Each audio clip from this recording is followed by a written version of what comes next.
Michelle Thaler, one of the oldest questions I think humankind has asked is, if there's other life in the universe, is it very, very different from us, or is it very similar? And even when it comes to the microbial level, even like very small bacteria things, right now we're exploring the solar system looking for evidence of life on Mars or on some of the icy moons of Jupiter and Saturn. There are oceans underneath the ice, and even if we found a microbe, I think one of the first questions is, does it have something like DNA? Is it similarly put together the way we are, or is it something very different, even at the microbial level? And then you take that question and you move even farther. And what would aliens that are more evolved look like? Aliens that maybe even have advanced civilizations?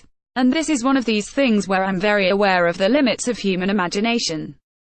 Einstein famously said, the universe is not stranger than we do imagine, it's stranger than we can imagine, and I think that a lot of times people say, well, we have one evidence of how life started and how life can exist, and it sort of makes sense that maybe something similar would have started on different planets. I think actually when you think about civilizations, aliens out there that are advanced, that maybe even have more advanced civilizations than we do, the thing that I really can't get around is that I think that the definition of being human is about to change a lot in the next century.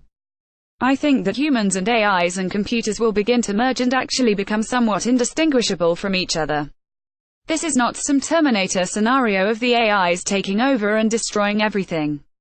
But, for example, I have a friend who has cochlear implants. He was profoundly deaf and then had cochlear implants put in. And I've gone to classical music concerts with him. I remember we went to go see Carmen, and there were tears rolling down his face as he was listening to Carmen. And he knows that he doesn't hear like a human being hears. There are wires that are directly implanted into his brain that stimulate the auditory section. It never goes through an ear. And he upgrades his software every now and then he hears differently. All of a sudden the sounds are different and he actually hears different ranges depending on how his software has been updated. But he always reminds me that what technology did for him was make him more connected, more emotional. I remember somebody was colorblind but they actually have an auditory cue as to color, and so it sort of changed the way their brain responds. The implants that are coming, and they will be coming soon, Once you could implant artificial ears in people, why just hear with the range of a human, right? Why not hear with the range of a dog or a whale or a bird that can hear much higher and lower pitched frequencies than we can? That will come soon. And then when we can augment our eyes, why just see visible light? Why not see X-rays and ultraviolet and infrared light and everything that's out there? I don't think there's any way around this. The aliens we're going to encounter, if they are advanced from us by many centuries of technology, going to be indistinguishable from AIs. And I don't think we are looking for biological life. I think we should spend more time thinking about what life really will evolve into. It may be that the biological being that I am was just a first stage in evolution, and a necessary and maybe even beautiful next step in evolution is for us to be augmented, and maybe someday to completely design our artificial bodies. When you design your own body to suit any environment you want, why look like a human? Maybe you want to be a piece of foil that spreads itself across square kilometers to fly on solar winds and actually move around through solar systems. Maybe you look nothing like a human.